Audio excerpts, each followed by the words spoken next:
Hello and welcome. My name is Rachel Dunn. I lead the Global Women in PR MENA chapter, and I'm really excited to be your host for today's event. So we know International Women's Day is a busy day for professionals in any sector. We know you've probably had a busy morning, so we appreciate you taking time out of your day to be here with us today. And I promise your time will not be wasted. Today's event is really an important platform for dialogue as well as a launch event. We understand that simply talking about issues isn't going to solve them. We really need to act, and we need to come together as a collective society and as an industry and as females to commit to action that can drive real change. Otherwise, we'll always just find ourselves kind of sitting around asking each other questions like, why aren't things changing? The group of people that are here with us today have committed to action, and we're confident that this initiative will help in some way to kind of bridge the gender gaps that exist in the communications industry. It's a ripple in the ocean, but if we can kind of act locally to help those closest to us, if we can make a difference in the careers of a few, then the idea is that they may go on to inspire a company, a sector, and perhaps even a generation.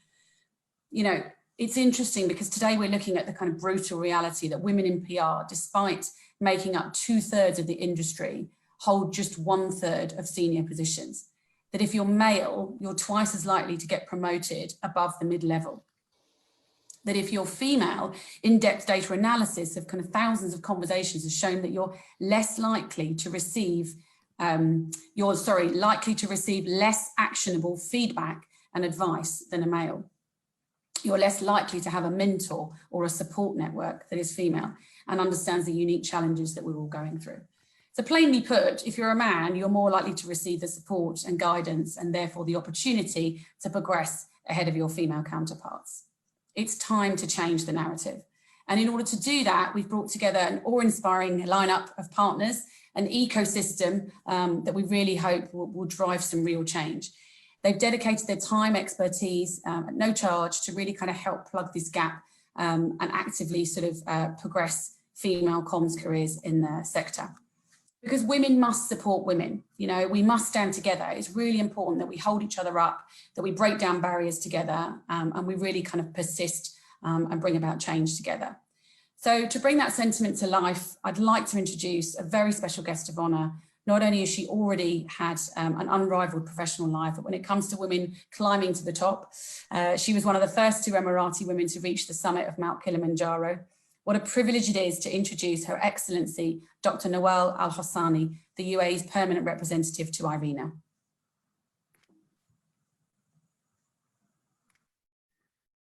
Hello, everyone. I'm thrilled to be sending this note today knowing what's coming. This program you are introducing is crucial and could mark a real turning point. Let me start by saying that the International Women's Day theme this year, Choose to Challenge, is very timely and relevant. According to the latest PwC Women in Work Index, women were more likely than men to lose their jobs in 17 of the 24 rich countries where unemployment rose in 2020. From the OECD's club of 33 rich nations, progress towards gender equality will not begin to recover until 2022, the report states. This is too long to wait. Now is the time for all of us, men and women, to choose to challenge the status quo of every industry, especially those industries that will design the future we live in. The science, technology, and tools that we will use tomorrow must be designed by a workforce representative of the world, one that balances the role of men and women. Imagining how the world will look and how its people will interact cannot be done by men alone. We need experiences and perspectives from all sides of the spectrum. Currently, there are still far too few women in boardrooms, senior management roles, and technical jobs, and ratifying that requires a collective effort. Doing this is not just our moral imperative, it's also our socioeconomic interest to harness the talents of all women and close the gender gap too, because an inclusive and diverse workforce is a productive workforce. As a collective, and with the partners you are being introduced to today, we can make this happen. I wish the team at PRCA and GWPR MENA and everyone involved the best of luck in this venture. Thank you.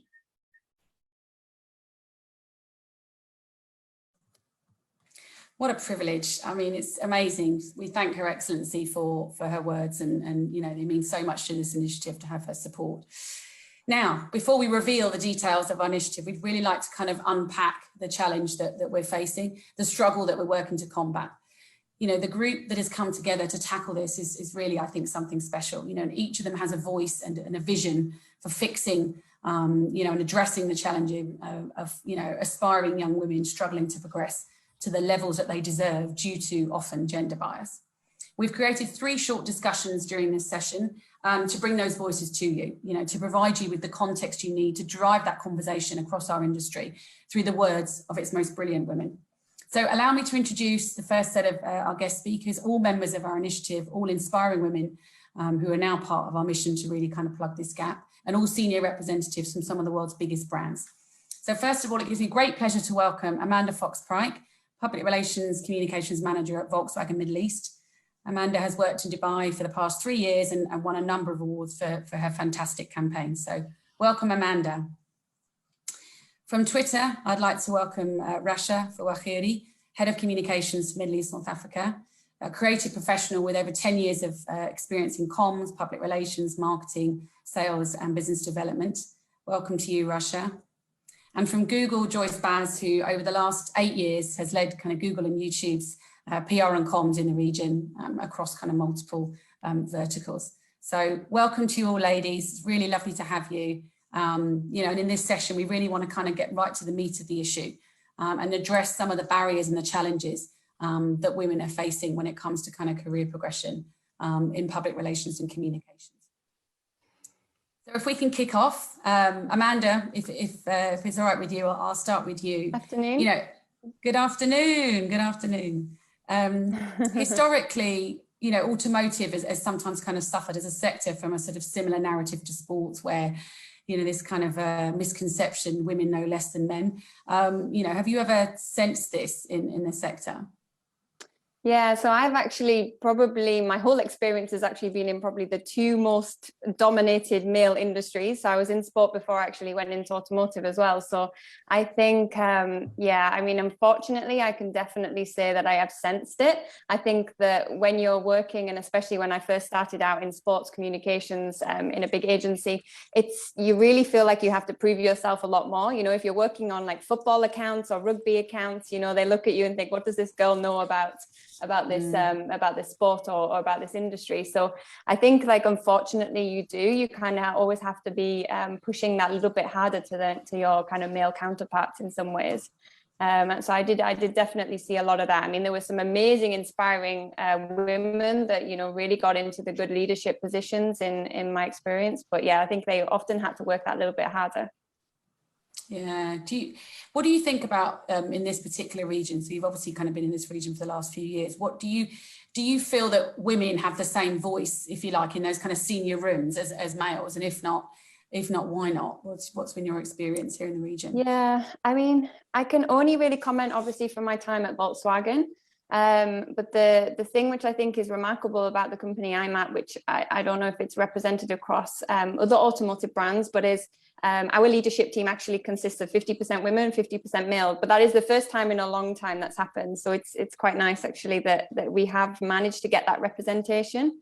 But I think it maybe isn't representative across the entire market. And like you said, especially with automotive being so dominated by males, I think it's harder for those women to get into them positions. But we are quite lucky that we do have good representation. Do you think that was intentional, or was it sort of a happy coincidence that you kind of got that half and half split? That also makes it kind of a bit of a challenge as well. Can you just repeat that last bit? Sorry, Amanda, we didn't hear you. Oh, sorry. I was just saying, I think as well, you know, the industry as a whole, you know, being a woman and actually leaving, and I was just saying, I've recently had a baby a year and a half ago. So I think I can have like a whole host of experience from taking time off, having a child, and then coming back. It does make it even more of a challenge if we compare the kind of the things as well. Yeah, okay. Just moving on to you, Rasha, and I'll come back to you in a minute, Amanda. You know, particularly, I guess, at Twitter, but also in your career in general, what kind of barriers have you faced that you think are maybe specific to women? Or even 5 years ago, I probably wouldn't have been able to identify any significant challenge in my career as a woman. And that's probably because I was facing my own internal barriers and unconscious bias. Because, like, as we all know, as women, we're social, the way we are socialized is reinforced during childhood. And even as women, we internalize these values. So that was one thing. Another thing is that, frankly speaking, I was avoiding delving into the topics of the details of gender parity because I didn't want to take on a victim mindset. But that changed when at Twitter, I was enrolled in a women leadership program with UCLA and University in California. And rather, it actually empowered me because it provided me with awareness around the nuances of workplace dynamics and how to navigate around them. And more importantly, it provided me with a different lens around how to identify how other misrepresented and underrepresented groups are being treated in professional settings, for instance, those from a different race. And just one thing to note that's quite important is that a lot of these behaviors are unintentional, which is why it's so hard to identify them, and which is why it's so important to have a lot of education around this topic. Yeah, I think that's such an interesting point. I think, as you say, the word unintentional, it suddenly sort of, you don't know whether to even raise it or flag it because you think, well, they didn't mean to. Then you feel, sort of, you don't know how to broach the subject, in a tactful way, but also in a way that is assertive and that actually something will, something will be done about it. So you're right. I think probably a lot of people have faced something similar. What would you say if you think something, if it is unintentional, but you think it still needs to be called out? Any kind of thoughts on how you might, how someone might go about kind of calling something out in a sort of diplomatic way? Well, as you said, we like, what I want to say is we all have biases, even as women, regardless. And so that's why a lot of education is super important when it comes to identifying these kinds of behaviors. I mean, maybe during the discussion, I'll mention some great concepts we learned at the company at Twitter, but education definitely is the way, because even through the training programs that I've done, it's like raised my, it's come to my attention that there are lots of biases and unconscious biases that I myself express and feel that I wasn't aware of before I took these training courses. Yeah, I think that's so important. Just speaking about Twitter, so could you kind of give us a bit more of an idea? You were saying you went on the leadership course. In terms of kind of diversity and inclusion, what are some of the best practices that you could share? Sure. So at Twitter, we've introduced a number of inclusion and diversity measures specific to women. So for instance, in our diversity recruiting, in order for any hiring decision to be made for open roles all the way from managers to senior directors, at least one woman needs to be considered by the interview panel. But actually, what I would love to talk about today is a concept that I learned through our one of our inclusion and diversity training courses called Allyship. And that might address your question earlier. And basically, allyship is opening doors and providing opportunities to people who don't have the same opportunities as you do. And at Twitter, one of the principles of allyship is to speak up when you basically identify problematic behaviors. So for instance, we've read the studies where in a lot of group settings, women tend to get interrupted by men in meetings. In this context, an ally would actually tell the man, actually, I like that idea. Rima just mentioned it 10 minutes ago. Rima, can you tell us more? That's why it's super important to involve men in these kinds of education programs, and also so that they can work with us as allies, and also as women, we can practice allyship by also supporting other underrepresented groups. I absolutely love that. I think that's so important, and it's a kind of small step, but it can be so powerful. And I smiled there because I'm sure, because I'm remembering instances where I've experienced that myself. So I mean, it's great. Speaking to of hear. Picking up is one of the things of like one of the principles of allyship, but there's so much you can do, like donating. Like a lot of men can donate when it comes to like any particular issues that support women, you know, showing up, attending events such as these. So, but you know, speaking up, I think I just mentioned it to address, you know, that particular question. Yeah, no, it's great. Thank you. Joyce, if I can just move on to you. You know, obviously at a global giant like Google, kind of how do you ensure that diverse voices are all kind of heard and valued? So on a company level at Google, its commitment to diversity across the board and the culture of inclusion is taken so seriously in how we build our products across search, YouTube, maps, and more, to how we treat our workforce. And over the years, the policies have been changed to make sure that there is a landscape that allows women to prosper, that allows women to be in a community, to be there for each other, that allows women to at least have a safe space, to be able to feel like they are being heard, they are being valued, recognized. And really it varies across levels, because when we talk about challenges, I think it's important to identify what is the challenge, because it's not the same across the board. It varies per country, it varies per company, it varies per age group, it varies per the challenges of women in upper management are very different to the challenges of women in education or in younger, you know, lower management levels. So I think because data is so important at Google and data drives our company, we, with data, look at what are our obstacles within Google and we work across them, right? So if there's a problem in hiring, then we've worked on the pipeline. And just like Rasha said, just like you need to have a diverse pipeline of female candidates, you need to also make sure that people who are hiring have women representation in the hiring committee as well. So that's one way of looking at it. Another way is retention, because you can hire a lot of people, but are we retaining them? Are we retaining talent across the board? And then you look at the environmental challenges that women face. So you can hire excellent, talented women, but then if there are no policies, whether externally or internally in the company, that support women's well-being, work-life balance, maternity leave, then that helps. So it's a very holistic approach. Companies alone in the private sector cannot do it. So our work globally and in the region is not just us as a company, but also within our external stakeholders, with policymakers. We try to scale our efforts so that our education programs can reach educational institutions and students. It's important to map out the challenges when it comes to women's career and then solve things accordingly. And that's what we do.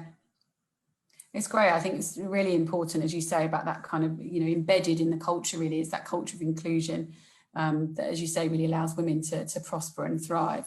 And it's not one particular, you know, sort of solution. It's a collective approach.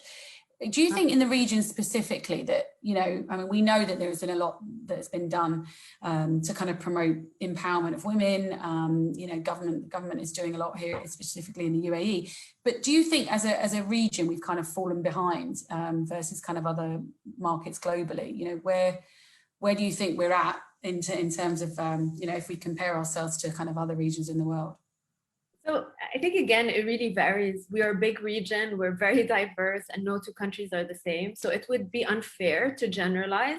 I think let's start with the UAE, where we are based and where we all are. I think there's been massive effort by you know, government policies, as well as awareness, whether in the private sector, to raise women's first of all, confidence and awareness about these obstacles and challenges. I think some industries fare better than others. I think in communications particularly, I think already because the baseline has more, we have more women. I mean, we have good representation, let's just say that. We have good representation of women in PR and comms. I think it's we're already off to a good start. But the question is, are we retaining women in PR and comms industry? Are they falling off in senior management? Do they have the influence when it comes to sitting down with C-levels? Are they heard? Is their value add addressed? And I think this is where there's a lot we can do. In my 15 years of experience doing PR in MENA, I feel that we have more to do when it comes to sitting down and being the chief communications officers, whether you're starting off by the account executive in an agency all the way to being head of a comms department. I think there's a lot more we can do. And I think a lot of it is individual mindsets, really working on our own, on women's confidence to be able to not be afraid of conflict, not be afraid to disagree with other people's opinions. So I feel like a lot of it is individual. And of course, some of it is institutional, being able to allow women to stay in their senior positions and allow women to do their roles effectively and influence. Because we're in the industry of influence. That's what we do day in, day out. We influence, we change people's opinions. And if we cannot do it effectively, then there's a question, there's a gender question to be asked here, I think. Yeah, I think that's so true. I think touching upon that same point, Amanda, can I ask you sort of, when it comes to here, it's very much the case that sort of the industry is dominated by women in, as Joyce said, in kind of mid to lower roles, but by males in senior roles. You know, any thoughts on what you think that comes down to, and you know, how we might kind of go about bringing change?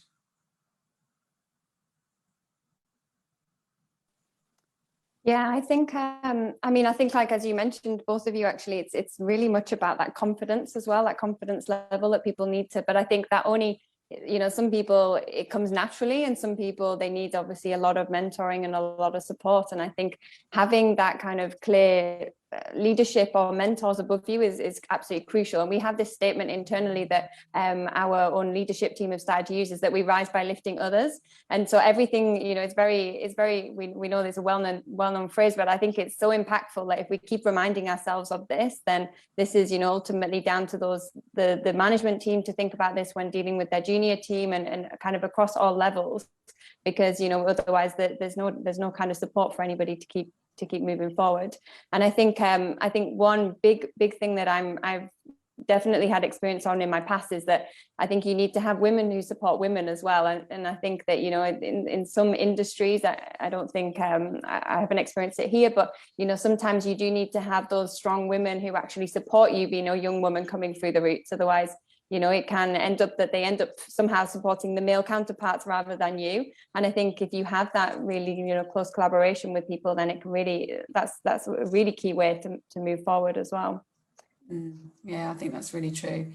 Rasha, can I ask you the same kind of question? I mean, any thoughts on kind of why you think that women are not kind of, you know, the senior roles are dominated by men, and what would you say would be the kind of #1 priority to kind of enacting change?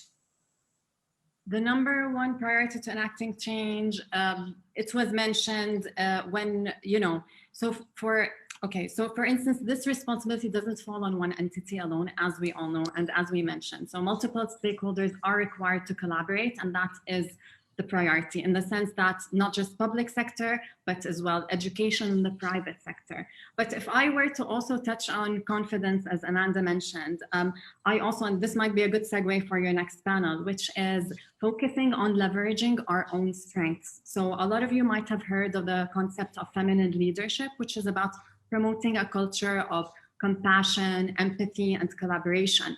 And that is not to say that feminine qualities only exist within women or should be limited to women, because rather this model advocates that both masculine and feminine qualities complement each other, and both men and women need to have them. But what I've seen is that while a lot of women adopt certain masculine qualities, they do so at the expense of their own natural strengths. And what I hope is that programs like Ta Marbuuta can introduce a culture that, yes, can teach women to build on new skills, whether masculine or feminine, but also to celebrate and recognize their own strengths. Yeah, I love that. I think that's so important. I know it's very interesting when kind of looking at strengths, you know, focusing on your strengths and playing to them, as opposed to sort of always looking at perhaps the things you're not so good at and trying to you know, improve on those. I think that's really, really important.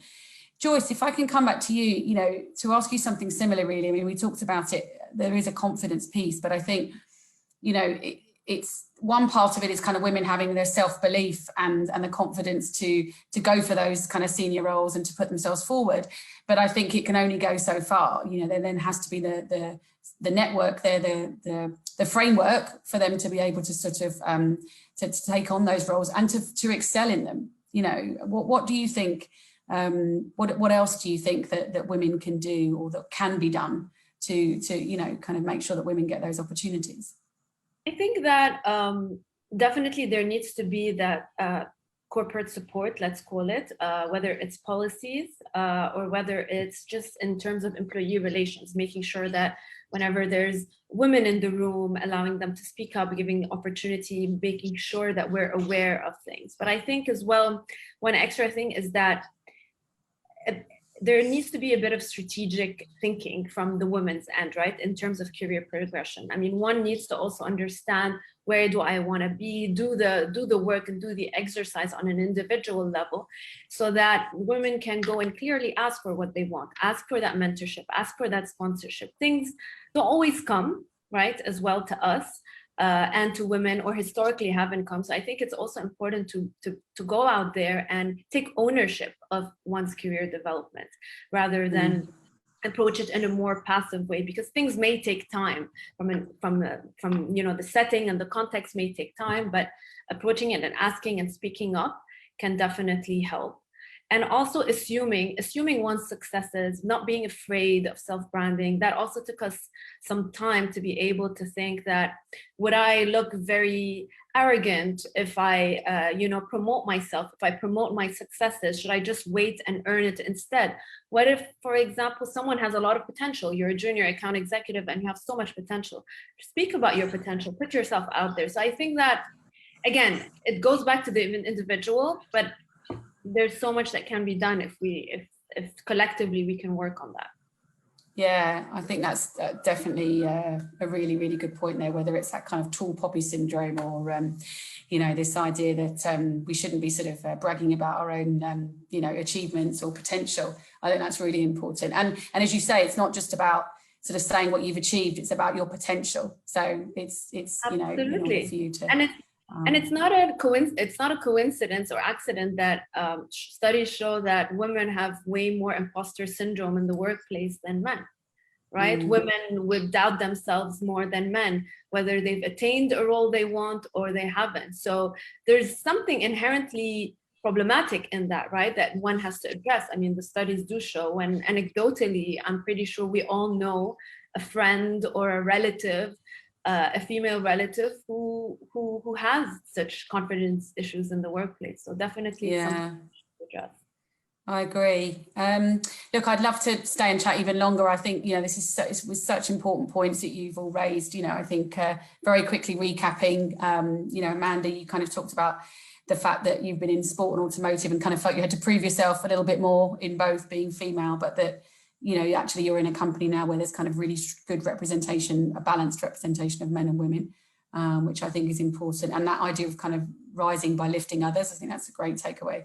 You know, Rasha talking about this kind of idea of unconscious bias, which, you know, perhaps you weren't aware of it until it, you know, and the idea that education is really, really important to kind of address our own biases, you know, men and women, and the important concept of allyship, which I love, and that kind of speaking up and all the other elements that go with allyship. And Joyce, you know, talking about that culture of inclusion that really kind of, you know, embeds it in the very core of the company and in the culture, and that allows women to prosper, and that kind of a holistic approach that really looks at trying to have sort of policies that address some of the challenges that women specifically are facing. So thank you so much. I wish we could talk more. I hope we can do it again and really get into the issues kind of even more. Rasha, Joyce, Amanda, thank you all so much for your insights. Thank you, ladies.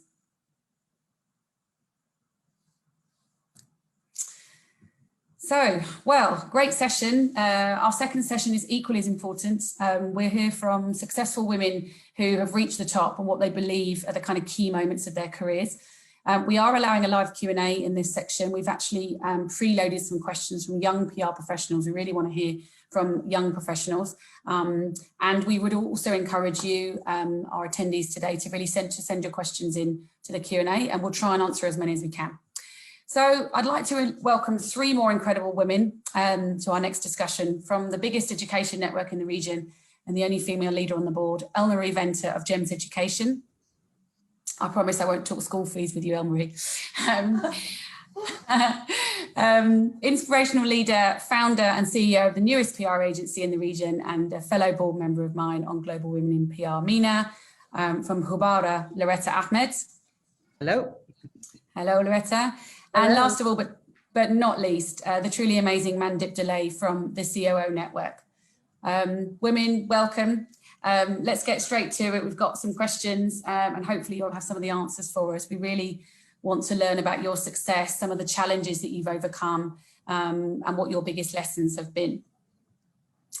So a couple of some of the questions that we've had in, and we'll try and go to some of the Q&A from the live group as well. So Elmarie, if I can start with you, you know, how does kind of working in a male-dominated senior team, how has it influenced the way that you approach your role and your kind of everyday working practices?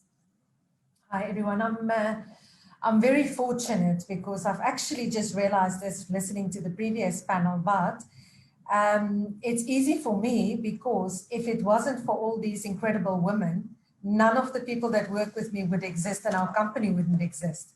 We are the mothers of all of these students that's going to our schools. So it is important to remind people of what this role plays. This role is not just a role that is in work or is a principal of a school, but the role that a woman plays in preparing those children, preparing those young ladies start at a very, very early age.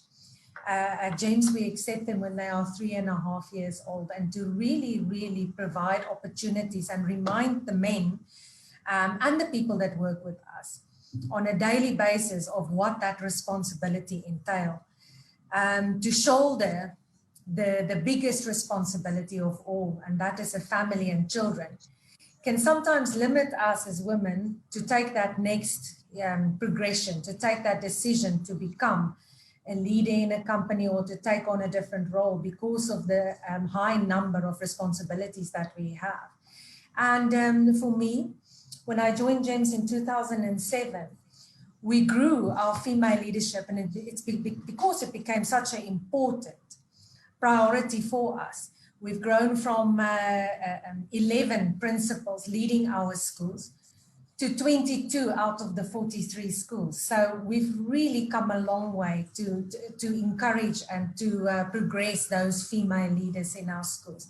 But it is important for a woman to make the people aware in that boardroom of what it is that we're trying to lead. We're trying to lead the next generation, and that generation must consist of women. I think that's so important. I think, as you say, kind of sometimes women can, especially if they've taken time out of work to have children, or they're balancing, you know, having a family with work. Sometimes it's almost kind of something that you downplay, you know. And obviously, I think, you know, as women, those of us who are mothers, I think, you know, we have a really important role to play to prepare, you know, young girls for the future. And teachers, and of course, you know, head teachers as well. Have you seen, you know, factors of sort of, in your experience, have you seen things like age, educational background, family status? You know, have you seen these kind of impacting the progress that women have made in their careers? Yes, of course, you know, I always refer back to our families because that's where we learn, you know, as educators. Yes, of course, you have your degree and you educate people, but you see families from all different backgrounds. You see women from all different backgrounds and situations. So how we manage it in the education field is we try to bring the different social groups together. We try to listen, and we try to seek opportunities of where we can have these people together from the different backgrounds and then give them opportunities. We have schools that's from all different, you know, we've got 148 different nationalities of students. So you can imagine bringing that together, bringing all those students together and to collaboratively discuss ideas from an early age, as I said, is probably the most helpful that you can to put people in those situations. What are you doing? Anything particularly, around International Women's Day in the schools to sort of address that? Yes, we do so many things. So we've today got opportunities where 3.5-year-old, the children that's 3.5-year-olds, the girls would come in and they would do some presentations. We would focus on that for today. So it's all the young girls in the schools, and to make them aware of what this day represents.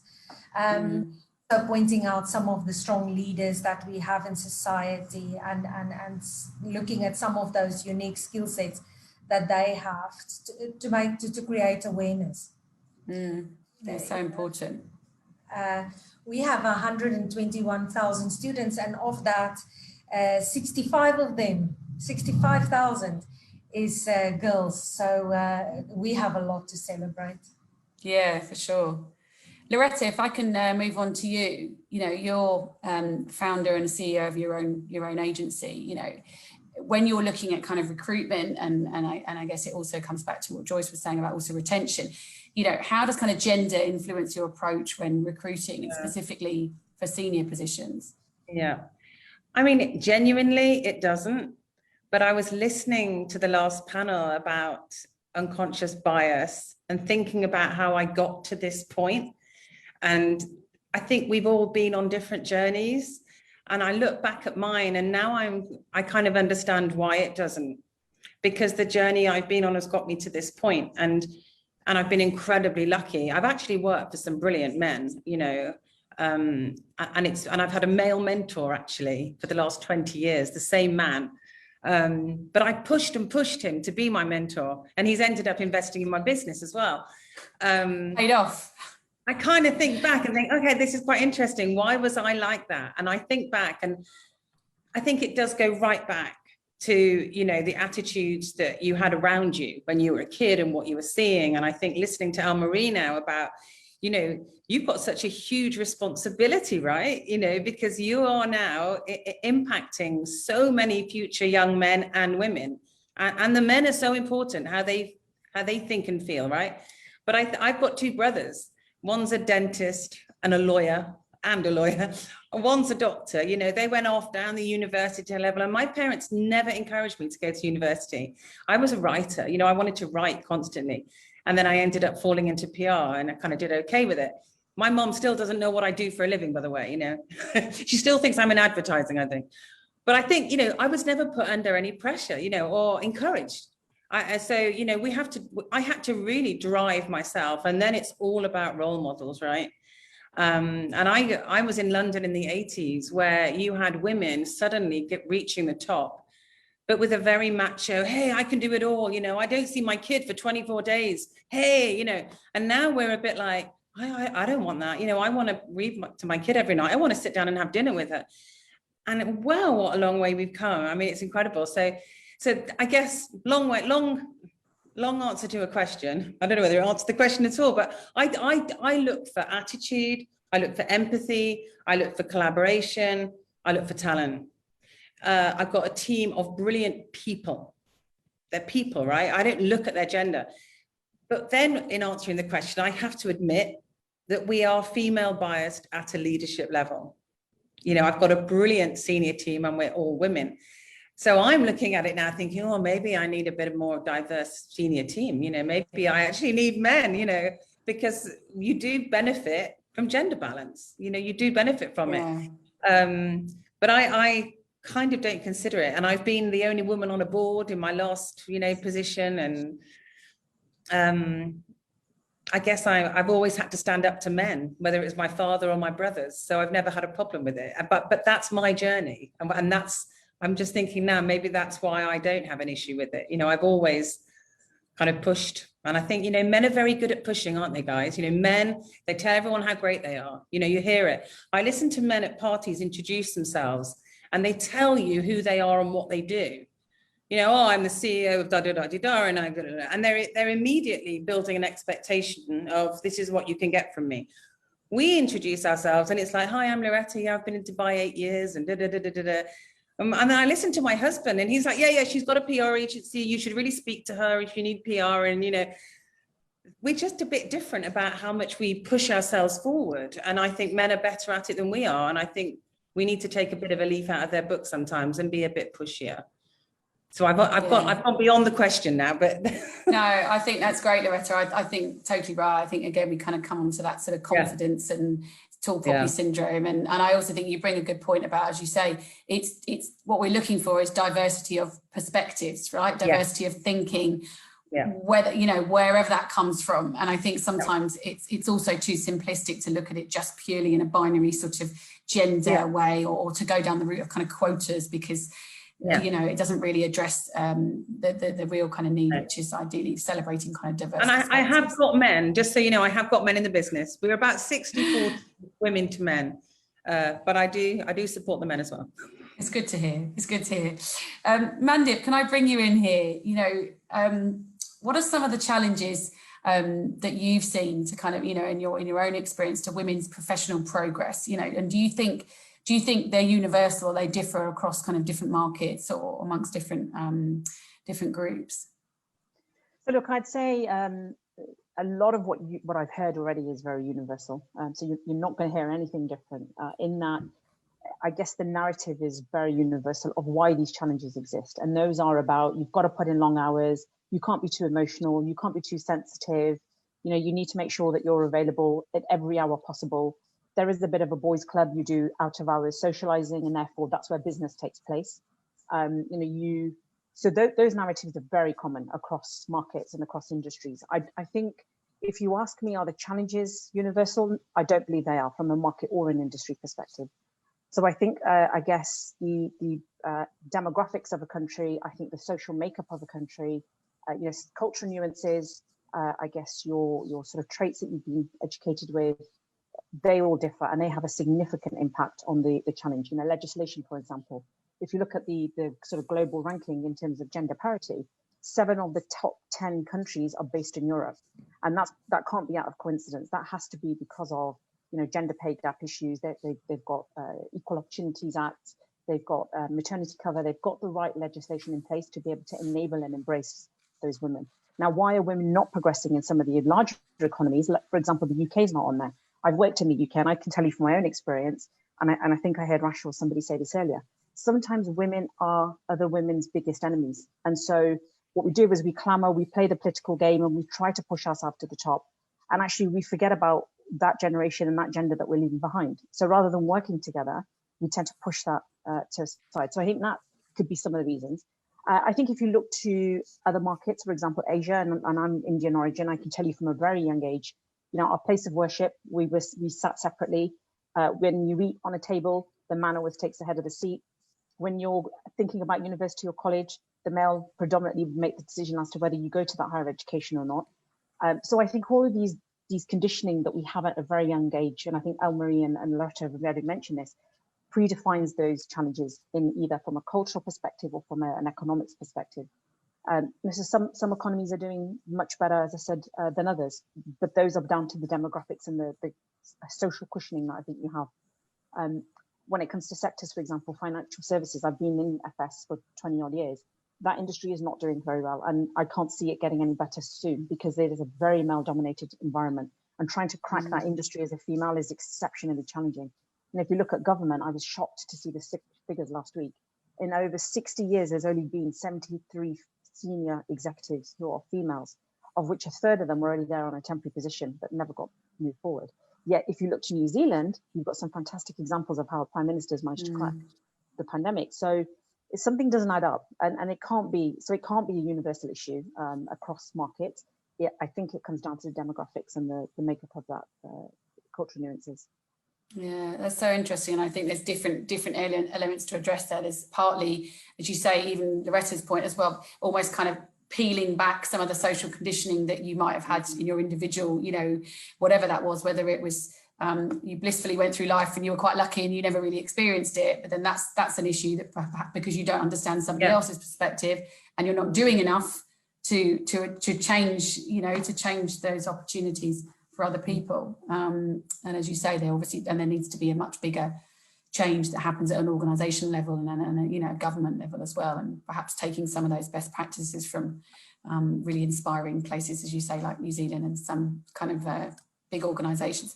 Can I ask you as well, Mandate, you know, do you, when it comes to kind of your own experiences, you know, do you think that beyond kind of gender, you've seen, you know, as I asked Marie, things like age and educational background and family status, do you think that these are still challenges today that, you know, are sort of stopping women from progressing in their careers? Absolutely. I've been told 3 times in my career, you're too young to become a C-suite leader. And it wasn't because of the fact that I wasn't ready from a professional perspective, or that I hadn't had the economics or the dynamics ready. It was just because I was too young. And actually there is this concept that in order to sit on a board, you must have passed over 40, you must have been in a profession for over 20 years. In fact, I'd actually challenge that and say it's a very archaic way of looking at it.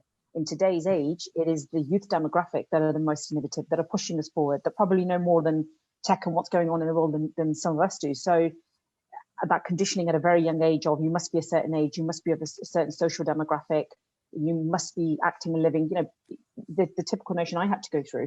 In order to be successful, you have to think and act like a man.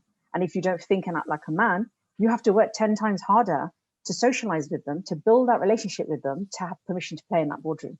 And that was something that I got to my career point and said, actually, I'm tired of this. I'm not doing this anymore. Going back to an earlier point, you do lose a sense of yourself in doing that. So yes, age, demographic, social composition, I think cultural nuance, they play a significant part in terms of helping women progress forward. That's really true. I think if I can move on to Anne-Marie, what, you know, just kind of summarising some of the points here, you know, what piece of advice would you give your younger self if you were just starting out in the industry now? I think very similar to what Mandip just said, it's, you know, grab those opportunities, because you see them, you see a green shoot here and there, and you think, oh, maybe it's not my chance to speak now. You can hear, although I've been here for 26 years, I still have a very strong South African accent. At times, I was sitting in the boardroom, having those conversations, thinking, we are working in an education company. Maybe they don't want to hear my South African accent. Maybe they want to hear, you know, so you get intimidated. And I think as a woman, you feel, you know, when I had Kyle and Chloe, my children, I can remember over those periods, do they really want me to stand up now? I'm 7 months pregnant. Let me step a bit back, you know. So there were so many times where I felt intimidated and I thought maybe, and this was in my head, but if I had another female leader that may perhaps stood up and said, no, Anne-Marie, you share your ideas, that would have been an opportunity. So for me, the biggest advice that I, you know, would give anyone is share your experiences. And we as women give those opportunity to young female leaders to stand up and to present their experiences and share their ideas. I think that's, you know, I should have grabbed more of those opportunities from a young age. I think, as you say, old now, but a younger. Well, you've done well for yourself, Anne-Marie. You've done well. But I think, as you say, sharing, not just grabbing them for yourself, but actually sharing those and so that other people can learn from them. What about yourself, Loretta? What piece of advice would you give your younger self starting out in the industry? Oh, so long ago, Rachel, but I'll try and remember. Get a good mentor. And we talk about this a lot, actually, on the board of Global Women in PR, you know, reverse mentoring. I think as you move up, and even quite early in your career, you don't have to wait to be a CEO to be a mentor. You know, we can all help people either just coming out on internships or all the way up. But every single time you commit to being a mentor, look at it on the flip side. And that's what I do. And I'm really excited about this program, but I'm looking to learn as well. We're all learning, we're all listening. Yeah, me too. More now after this call, actually, because I'm more aware of my unconscious kind of, but not bias, that's the wrong thing, but you know, I'm aware of how unaware I am of perhaps how some people are suffering. And I think, you know, listening. And the other thing I would just say is get a really good support network. And I would say get one of women. When I first came to Dubai, I did, and this is 8 years ago, and a lot has changed. But it surprised me then, actually, how female friendly it was to do business in many ways. But I noticed my husband was going off meeting loads of guys and getting into these social things. And I created my own little support network, I reached out to women who've become incredible friends. There's about 6 of us that, and we help each other massively, and we give business to each other, right? You know, and I think that's really, really important, because I think, you know, when you've got people there referring you, supporting you, that you can ring up and say, I've got a problem, what would you do? You need that, and you need it more actually as you move up into leadership positions. So I think, you know, always make sure you've got that support, and also practical support, obviously, at home. I always say marry well, and by that I mean, if you're going to choose to start a family, if you're going to choose to get married, marry someone that's going to share the load. And I'm really serious about this. Yeah. You've got to be a team, and you're in it together. And I know it's all a bit practical now, but it's hard, right? It's hard doing everything. So you need to share it. I wholeheartedly agree with all those points, Loretta, completely. Mandate, we need to wrap up, but just one final thought from you. What piece of advice would you? Yeah, I guess I'd probably say don't take your career too serious. This is a journey. This is not your life, and so don't spend every hour and every day thinking and doing work. You know, balance is important. You know, I kind of I choose not to have children because I thought my career was everything, and there you go past that 40 point and realize that actually you should have spent more time thinking about your own personal life as opposed to trying to reach that ladder. Don't do everything for everyone just to prove that you're good. You are good at what you do. Just keep doing, and you know, you'll learn along the way as a journey. Yeah. Oh, I want you as my mentor. That was great advice. Yeah, we'll all mentor each other offline. Yeah, well, absolutely. I think, you know, so many great takeaways. I won't kind of dwell too much on them, because I don't want to keep everyone too much longer. But I think, you know, that idea of us women supporting each other and that support network, and as you say, kind of learning from each other, doesn't have to be just mentor, teaching, mentee. It's that kind of, you know, idea that we can all learn from each other and all support each other. I think, you know, so many fantastic points. Can I make one final point and a bit of a request for next year? I think we've got to get men into this discussion. We've got to get men around the table, guys, because we need them advocating for us. And I do think sometimes we get a bit too girls' club about this. So let's make it our mission. There are some great men out there advocating for women. There really are. So let's get their support as well. And maybe let's have a little bit of gender balance next time. Yeah, totally agree. And we'll come on to that in the last part. We've also we've got sort of something that we think that will hopefully give men a role to play in this as well. Right. So we had one question about how does one find a mentor if there's no female leadership, if there's no kind of mentor in the workplace. We're actually going to address that in this last session, because that's where we're kind of unveiling our initiative, and hopefully this will go some way to kind of addressing and filling that gap, you know, and providing those mentors. So we'll come on to that next, but really thank you so much, Mandip, Loretta, Elmarie. Fantastic conversation. I hope we can continue it, you know, and kind of all keep supporting each other. So thank you so much for your time today. It was really great to talk to you. Thank you. Thank you. Thank you. So, okay, we've looked at some of the challenges that young women in general are facing in the sector. We've talked to some of the most inspiring women that have really kind of broken their own glass ceilings. And now I'm really excited to be revealing our initiative. So the work from PRCA MENA, Global Women in PR MENA, and our founding partner, Memak Ogilvy, on creating this program has been something that, you know, is amazing, and I'm personally sort of really proud of. It's designed to help support and guide women through the modern challenges they face, and really kind of open up new and exciting opportunities for them. And it also will hopefully set new guidelines for companies across the region to help kind of address some of these challenges internally. The program's been designed to address not just traditional gender biases women face, but also some of the new challenges we're all facing, you know, off the back of the pandemic, working from home, balancing work and personal life, etc. So without further ado, let's premiere our launch film.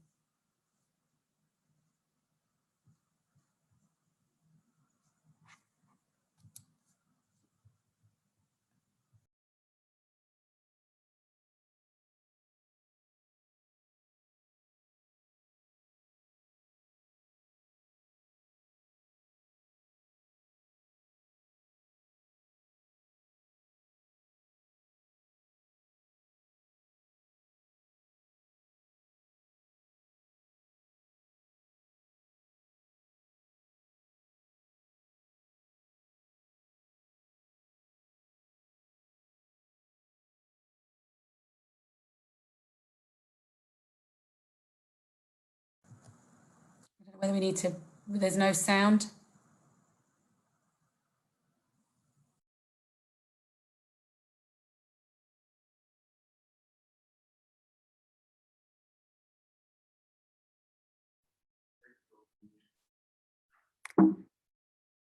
Public relations is dominated by women, but its boardrooms are not, because unlike men, women aren't given the mentorship and guidance they need.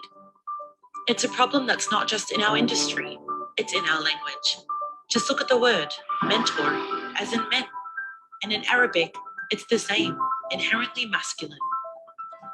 It's time to change the narrative by literally changing the way we speak about it. So, we're giving the female form of the word as much prominence as the masculine one, with Ta Marbuuta. But it will take much more than just an Arabic character to change the way we think about professional mentors. That's why we're launching a first of its kind female-to-female mentorship program designed to support aspiring talent. Apply to Ta Marbuuta today and progress your career with the region's most inspiring and brilliant women by your side.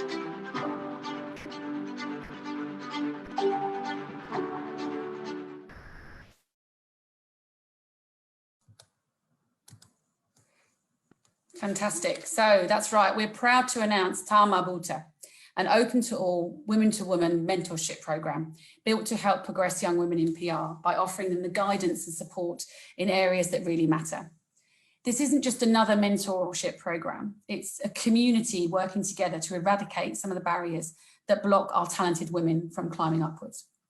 Our mentors are given unique training to help them to help others, to really be able to provide that emotional and psychological support, a shoulder and an ear to rely on, skills and capability building, and also to touch on things like how to remain visible in virtual meetings, how to speak to your seniors about salary, how to communicate your achievements, how to articulate your value in this male-dominated senior industry, and more.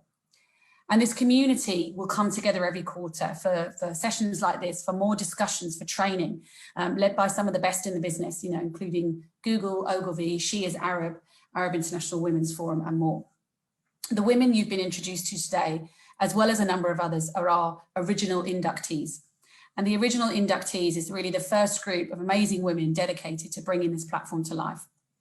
So let's take a second to recognise them all.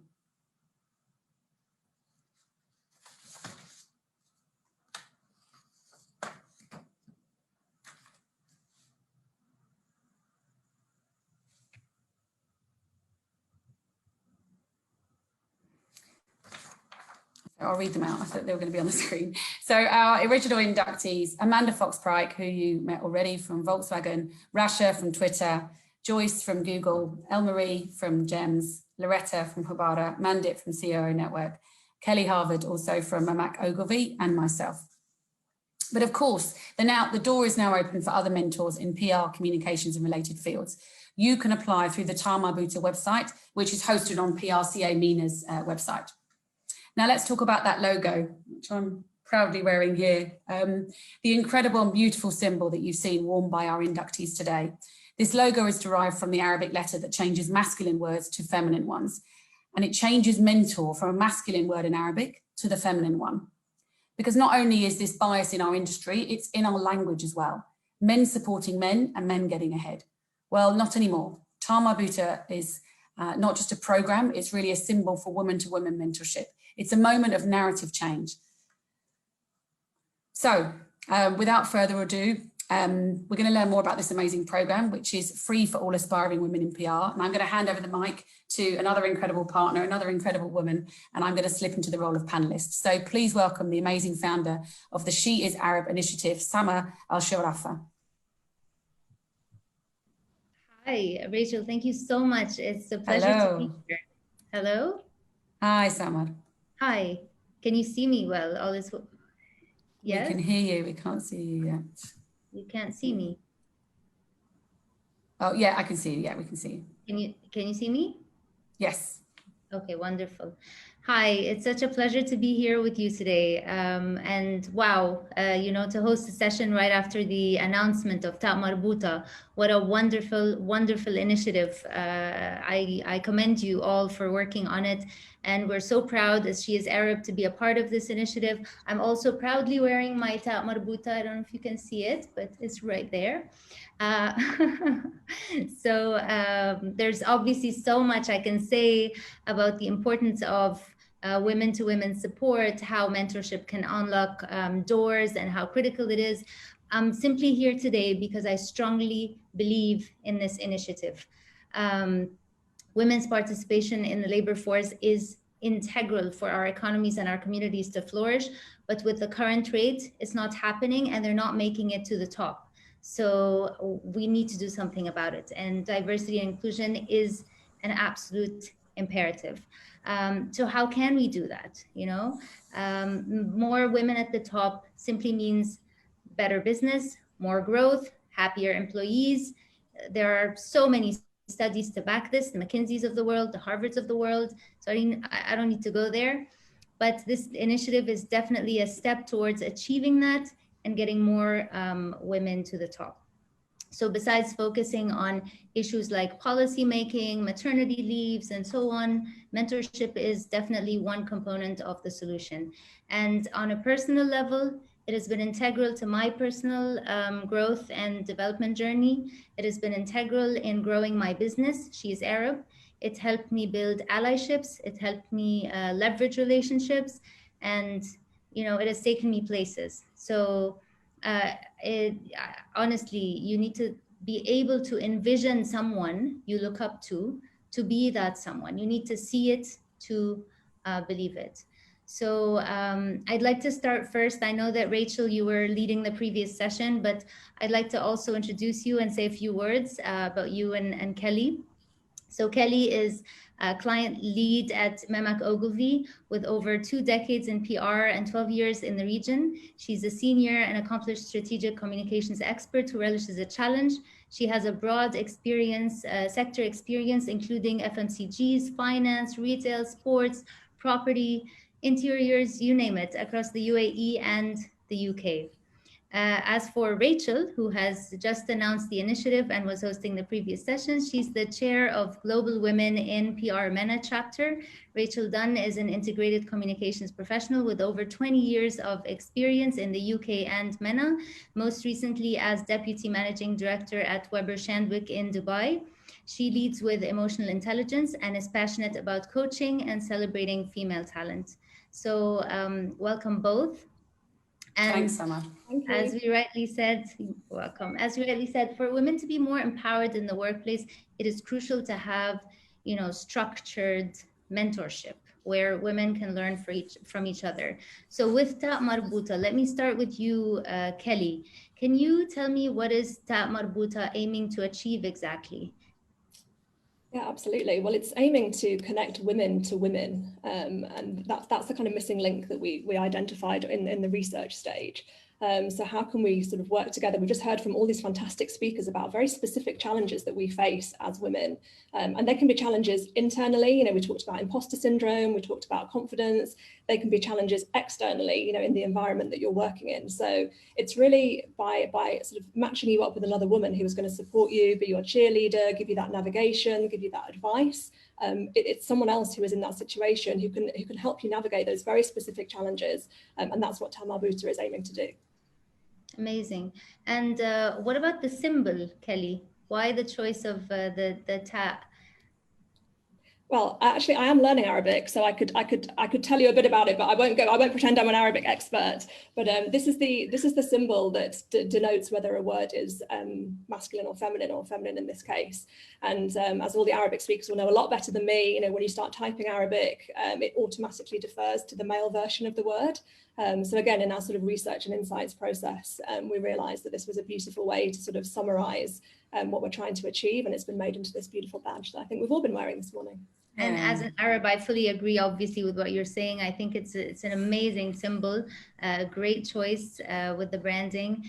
And a question on that point, we know obviously that there's no shortage of male mentors. So how does woman-to-woman mentorship differ? And why do you think it's so important, Kelly?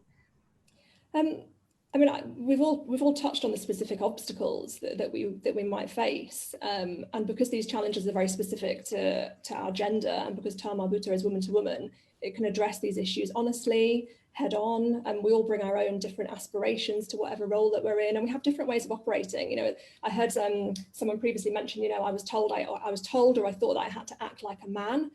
You don't have to act like a man. You can still be a woman. You can still be feminine. It's not about suppressing different parts of yourself. It's about playing to all the parts of yourself. And the fact that you've got a woman mentoring you, I think, just gives a different innate understanding when you're doing that process and going through that journey. Absolutely, absolutely. And I fully agree. I mean, I've read a lot of comments this morning in celebration of IWD. A lot of women had written comments like, you know, my mom used to tell me, don't support the stereotype and bring your family issues to the office and whatnot. But I think in this day and age, things have changed completely. So moving on to you, Rachel, you know, mentorship is critical, but is potentially misunderstood by mentors and mentees alike. What is your experience of good mentorship, and what lesson have you drawn from it? Yeah, so I think it's all about supporting. And I also think that, you know, yes, maybe someone who has more years of experience might be able to sort of offer advice to someone perhaps younger than them. But I think it's a misconception that it has to be sort of older, wise person offering, you know, guidance to young person. I think, you know, it's about going into it, you know, with kind of to develop a relationship with that person. I think it's about support.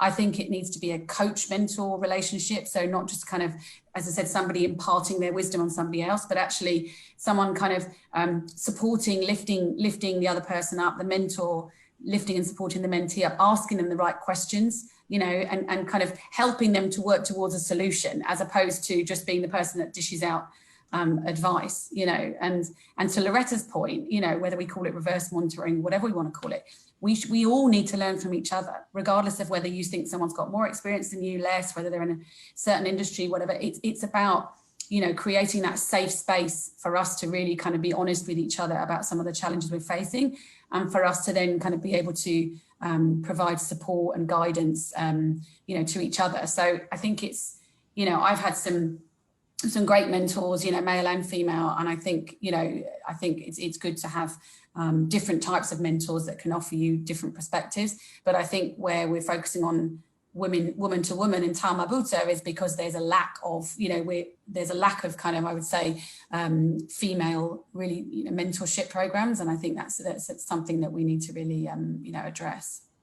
That's amazing, Rachel. And perhaps can you elaborate a little bit more about what are these specific challenges that you think women face, and where or how potentially will they be receiving the support from their mentors?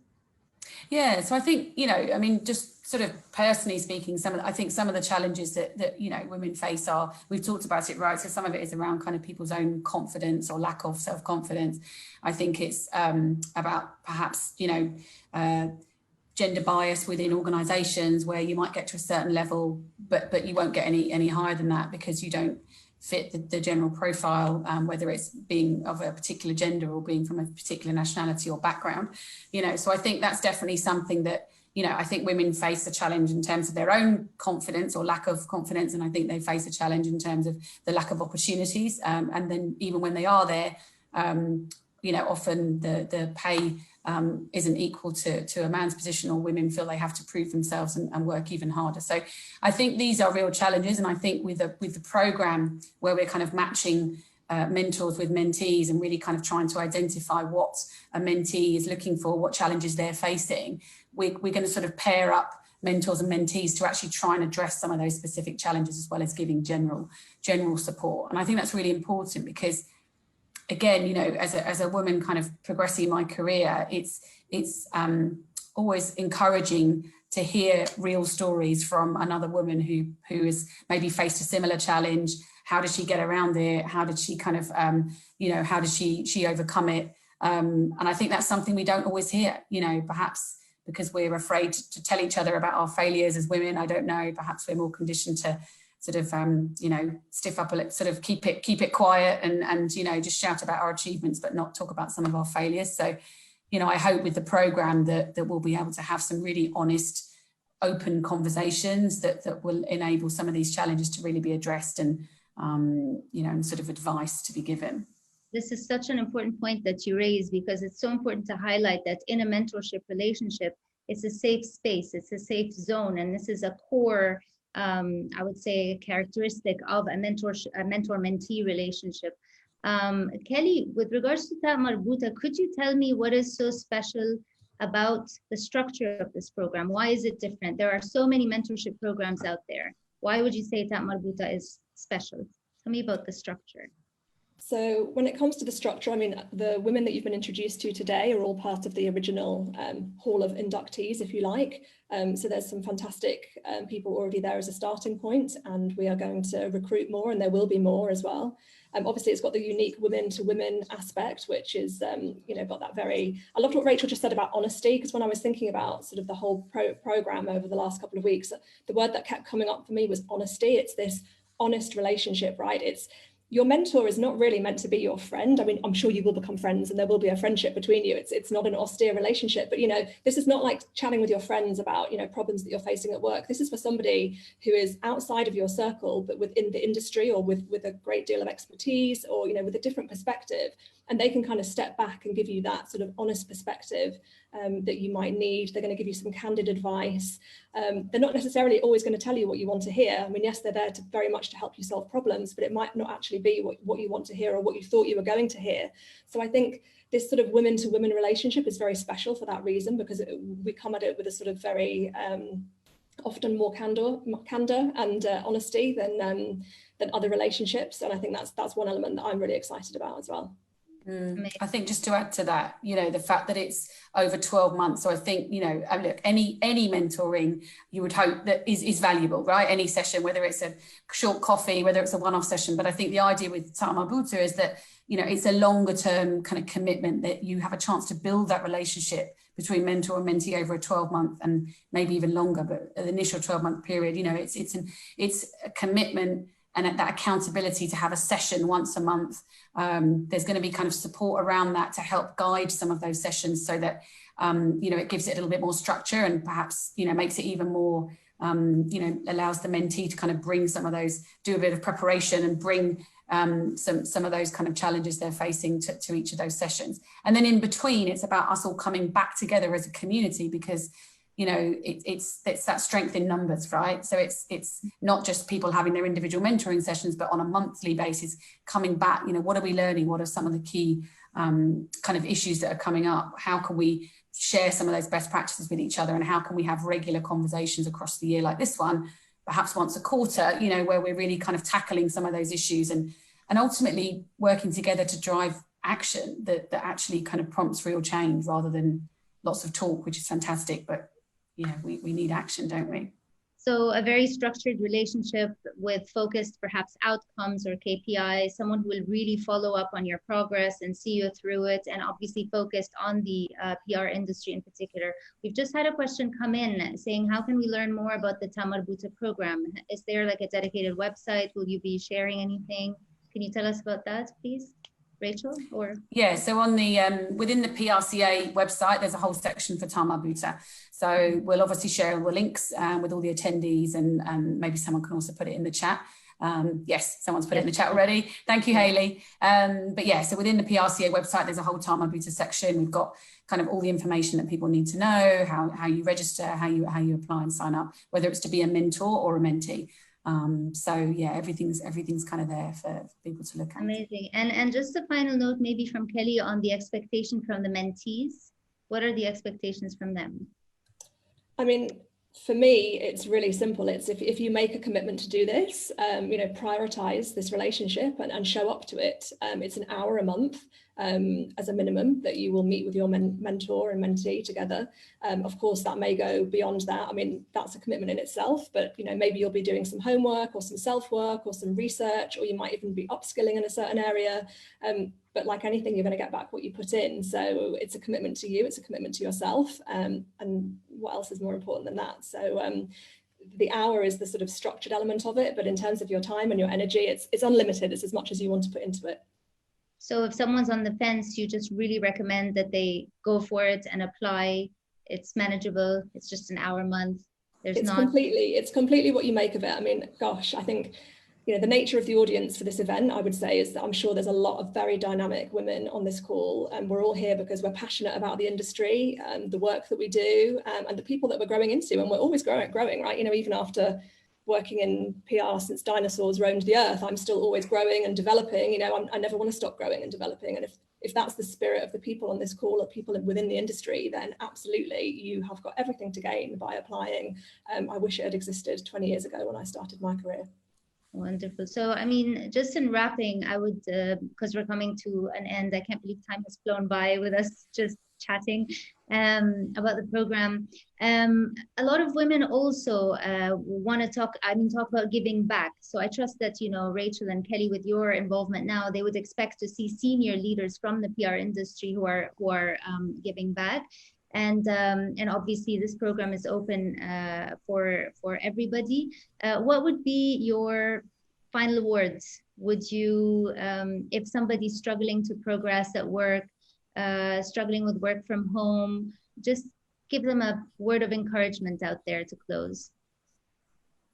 I think from my side, and I'm sure we'd probably say similar things, Kelly, but I think, you know, you're not in it alone. And I think, you know, just reaching out, having that support network, you know, asking people to have a chat, you know, and just really making the most of that support network, because I think, you know, that's something that I've really benefited from over this last year with everything that happened during COVID. And, you know, it hasn't been an easy time, and that doesn't have to be an official mentor. That can just be kind of people in the industry or people that you really respect and trust, but have that support network, and don't be afraid to reach out to them and just say, you know what, I'd really like a chat. And, you know, and once you do that, the weight is lifted, you know, when you feel that, you know, problem shared is a problem halved. So, you know, make the most of fantastic women and men, you know, in the industry, people that, you know, have that support network of trusted people that you can really kind of tap into. It's so important. What about you, Kelly? Final words? Yeah, I would completely agree. It's like Rachel read my mind. I mean, I would just say you're not alone. You know, we've had a really strange last year. We've been disparate, we've been disconnected, we've not been together. But at the same time, I mean, what I've learned, and I know that people within my network have learned, is that, you know, the power of community.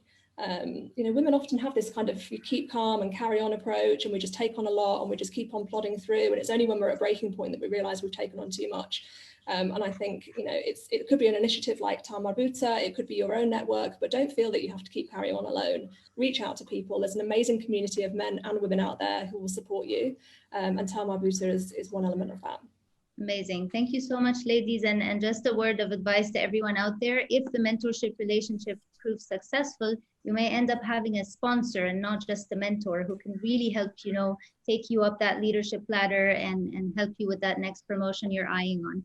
So thank you, ladies, for your time. I think we have to wrap up now. So I'll hand over back to you. Thank you very much. Thanks, Kelly. Thanks, Samad. Thank you.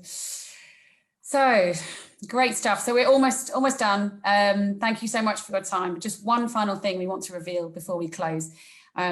As we said, Ta Marbuuta is really designed to connect you with the region's best and most brilliant female minds, to be by your side during these hard times, to really kind of lift you up. But it can't just be on their shoulders. You know, you may be thinking, if you're a man, what can I do? What role can I play? You know, how can I support if you can't be part of the mentoring program? For lasting change, you know, we believe and there must be a commitment from all of us to help plug this gap. Men, women, leaders, people just joining the industry, everybody. And we also understand that many of our male colleagues, peers and partners want to do their bit too. So we're introducing the Ta Marbuuta Mandate. And it's a 4-point kind of manifesto really that helps support and guide our young females in the industry. And we're asking all our peers in the industry, from associations to companies to agencies and more, to take this mandate and actually commit to adopting it in their organisations, to share it and to make it a blueprint for change. So to wrap up, just four points on the mandate before we close, but these are actually taken from global research papers that showcase the challenges women face. And these are challenges we can fix inside our own companies.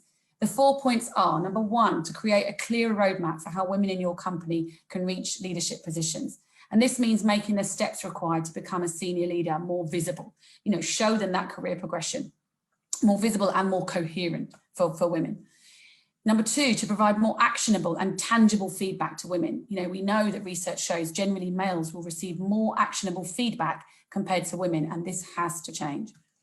Number 3, to commit to skills-based and future skills-based interview techniques to really remove that gender bias in interviews. You know, as we move towards a skills-based future, it's the potential of candidates to learn these that will make them so valuable, not where they've come from and not their gender, you know. And if all we do is ask people about their experience and how confident they are, you know, men will always come out on top, having had better feedback and opportunities throughout.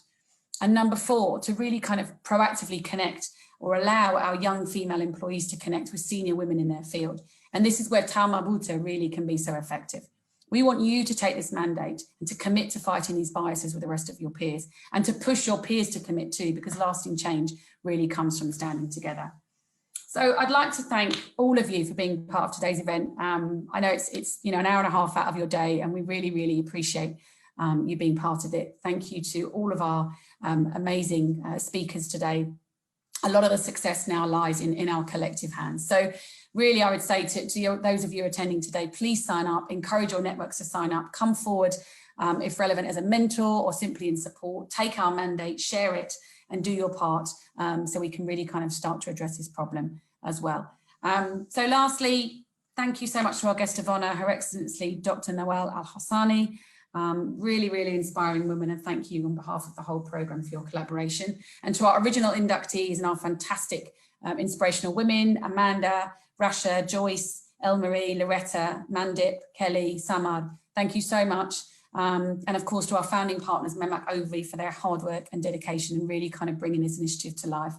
I personally am so happy to be part of this. I think it's really inspirational, and I'm looking forward to continuing this conversation, to seeing the Ta Marbuuta pin shared and worn with pride, to seeing you all sign up to the programme and to help deliver this mandate. So thank you, shukran so much, and have a fantastic International Women's Day. Thank you.